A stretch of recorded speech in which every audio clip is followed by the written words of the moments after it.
Hello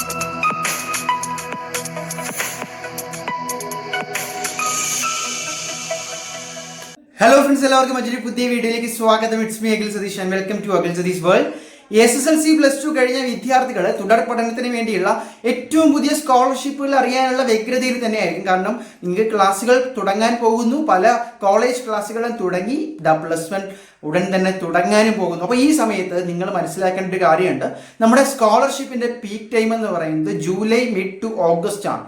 കൂടി പോയാൽ October വരെ നിങ്ങൾക്ക് അപ്ലൈ ചെയ്യാൻ പറ്റുന്ന ഗവൺമെന്റ്, നോൺ ഗവൺമെന്റ്, മറ്റ് പ്രൈവറ്റ് ഇൻസ്റ്റിറ്റ്യൂഷൻസിന്റെ ഡയറക്റ്റ് സ്കോളർഷിപ്പുകൾ അവൈലബിൾ ആണ്.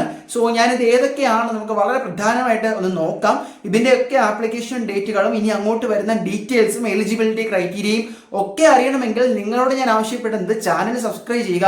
തീർച്ചയായിട്ടും നിങ്ങൾ റിഗ്രറ്റ് ചെയ്യേണ്ടി വരില്ല, ഉപകാരപ്പെടും. സോ നിങ്ങളുടെ ഫ്രണ്ട്സിലേക്ക് കൂടി ഷെയർ ചെയ്യുക. പിന്നെ ഈ വീഡിയോ പരമാവധി നിങ്ങളുടെ ഏജ് ഗ്രൂപ്പിലുള്ള +1 അതുപോലെ തന്നെ ഈ +2 ഒക്കെ കഴിഞ്ഞ വിദ്യാർത്ഥികളിലേക്ക് എത്തണമെങ്കിൽ ഈ വീഡിയോ ഒന്ന് ലൈക്ക് ചെയ്ത് വെച്ചേക്കുക. നമുക്ക് നേരെ കാര്യത്തിലേക്ക് കടക്കാം. അപ്പോൾ ഇന്ന് നമ്മൾ ഈ വീഡിയോയിൽ +2 കഴിഞ്ഞവർക്ക് അപ്ലൈ ചെയ്യാൻ പറ്റുന്ന വളരെ പ്രധാനപ്പെട്ട സ്കോളർഷിപ്പുകളാണ്. സോ അതിൽ തന്നെ മാർക്കിന്റെ അടിസ്ഥാനത്തിൽ ഒരു സ്കോളർഷിപ്പ് നാഷണൽ ലെവലിൽ സെൻട്രൽ ഗവൺമെന്റ് നൽകുന്ന സ്കോളർഷിപ്പാണ് ഇൻസ്പയർ സ്കോളർഷിപ്പ്. 80,000 രൂപ വരെയാണ് മക്കളെ നിങ്ങൾക്ക് കിട്ടുന്നത് ഡിഗ്രി പഠനത്തിന്. അതും നാച്ചുറൽ സയൻസ് ആണ് നിങ്ങൾ എടുക്കുന്നതെങ്കിൽ പക്ക മാർക്ക് ബേസ്ഡ് ആണ്. നിങ്ങൾക്ക് നല്ല മാർക്ക്, അതായത് +2 1200 നല്ല മാർക്ക് ഉണ്ട്, ടോപ്പ് 1%, 10% അകത്തൊക്കെ വരുമെങ്കിൽ ധൈര്യമായിട്ട് അപ്ലൈ ചെയ്യാൻ പറ്റുന്ന ഒരു സ്കോളർഷിപ്പാണ് inspire scholarship. Department of science and technology direct ആയിട്ട് പ്രൊവൈഡ് ചെയ്യുന്ന ഒരു സ്കോളർഷിപ്പ് കൂടിയാണ്.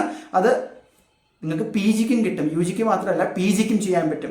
ദെൻ നാഷണൽ സ്കോളർഷിപ്പ് പോർട്ടൽ, അതായത് NSP വഴി നൽകുന്ന പ്രധാനപ്പെട്ട സ്കീമുകളാണ്. ഒന്ന് പോസ്റ്റ് മെട്രിക് സ്കോളർഷിപ്പ്. അത് നിങ്ങളിപ്പോൾ പഠിക്കുന്ന, ഇപ്പോൾ കോളേജുകാരാണെങ്കിൽ അഡ്മിഷൻ എടുത്തിട്ടുള്ള കോളേജ് വഴി അപ്ലൈ ചെയ്യേണ്ട ഒരു കാര്യമാണ്. അതുപോലെ തന്നെ PMHSC സ്കോളർഷിപ്പുകളുണ്ട്, central sector CSS സ്കോളർഷിപ്പുകളുണ്ട്.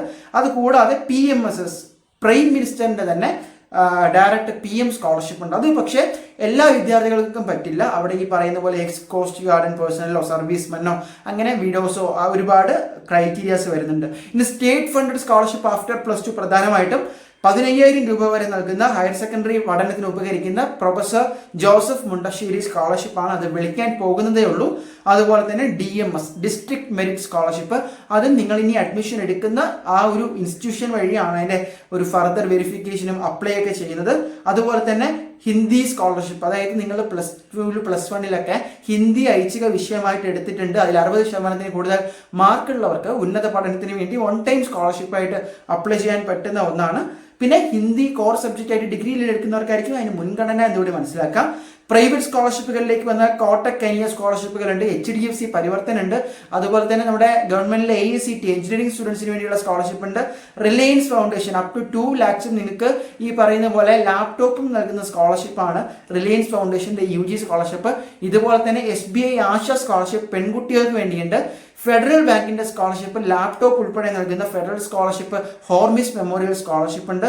So ഈ രീതിയിൽ മക്കളെ നിങ്ങളെ കാത്തിരിക്കുന്നത് അനവധി സ്കോളർഷിപ്പുകളാണ്.